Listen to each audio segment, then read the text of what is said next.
ஃபோட்டோவை அனிமேட் பண்ண மாதிரி ஒரு இமேஜை டிபியில் வச்சுருக்காங்க. எவன் தாண்டா உங்களுக்கு இதெல்லாம் பண்ணி தரதுன்னு ஃப்ரெண்டுக்கிட்ட கேட்பீங்க. மச்சான் எனக்கும் இதுமாரி ஃபோட்டோ எடிட் பண்ணி கொடுறா அப்படின்பா. அதுக்கு அவன் சொல்லுவான், மச்சான் இது ஃபோட்டோஷாப்பில் கம்ப்யூட்டரில் பண்ணணும்டா, இது ரொம்ப கஷ்டம்டா அப்படி இப்படின்னு சீன் போடுவான். கவலையே படாதீங்க, நம்ம ஒரே ஆப்பை வச்சு ஃபோன்லேயே நம்ம எடிட் பண்ணலாம். அது எப்படின்றத இப்போ இந்த வீடியோவில் பார்ப்போம். ப்ளே ஸ்டோரில் போய்ட்டு Autodesk Sketchbook அப்படின்னு போட்டிங்கன்னா ஒரு ஆப் வரும். அந்த ஆப்பை உங்கள் ஃபோனில் டவுன்லோட் பண்ணி வச்சுக்கோங்க. கீழே டிஸ்கிரிப்ஷனில் இந்த ஆப்புக்கான லிங்க் இருக்குது, அங்கே போய் டவுன்லோட் பண்ணிக்கலாம். ஆப் இன்ஸ்டால் ஆனோடனே கேலரிக்குள்ளே போயிட்டு உங்களுக்கு பிடிச்ச இமேஜை செலக்ட் பண்ணி அந்த ஆப்பில் ஓப்பன் பண்ணிக்கோங்க.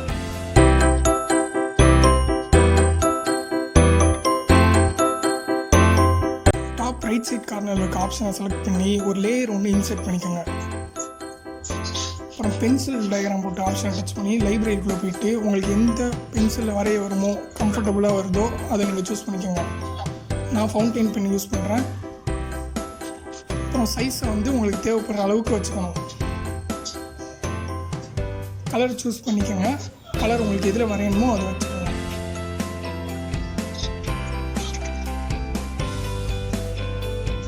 நான் க்ரியேட் பண்ண ஃபஸ்ட்டு ஸ்லைடில் ஹேர் மட்டும் நான் வரைய போகிறேன். அதனால் பிளாக் கலர் சூஸ் பண்ணி ஹேர் மட்டும் ஃபுல்லாக நான் வரைகிறேன். அது எப்படி வரைகிறேன்றதை பார்த்துக்கோங்க.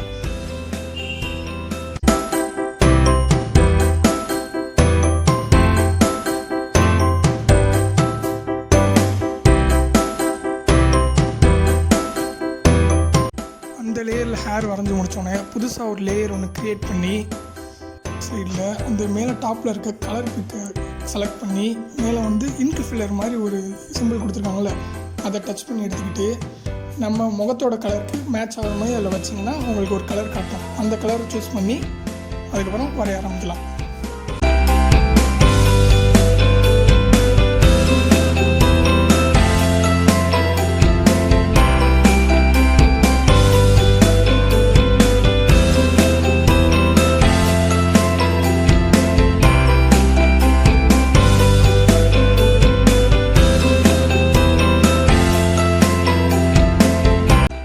முடிஞ்சோடனே அதுக்கப்புறம் பிளாக் கலர் நான் சூஸ் பண்ணி கிளாஸ் வரைய ஆரம்பிக்க போகிறேன். எப்படின்னு பாருங்கள்.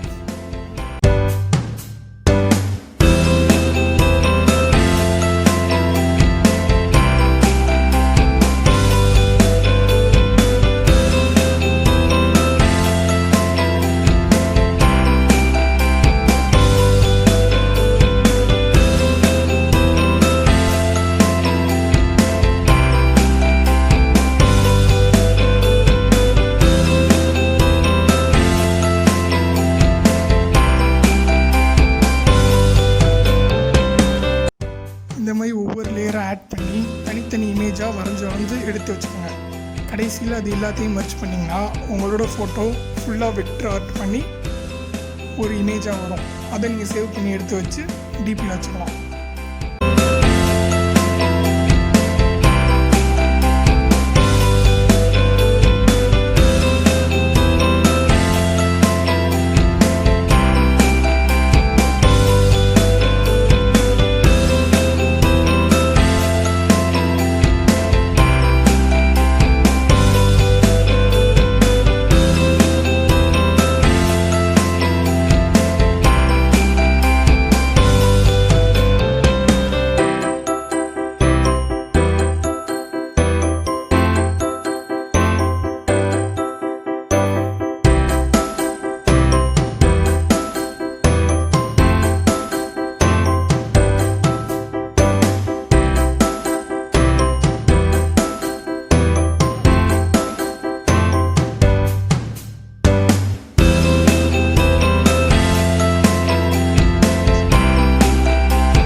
இந்த வீடியோ உங்களுக்கு பிடிச்சிருந்துச்சுன்னா லைக் பண்ணுங்கள், கமெண்ட் பண்ணுங்கள், ஷேர் பண்ணுங்கள்.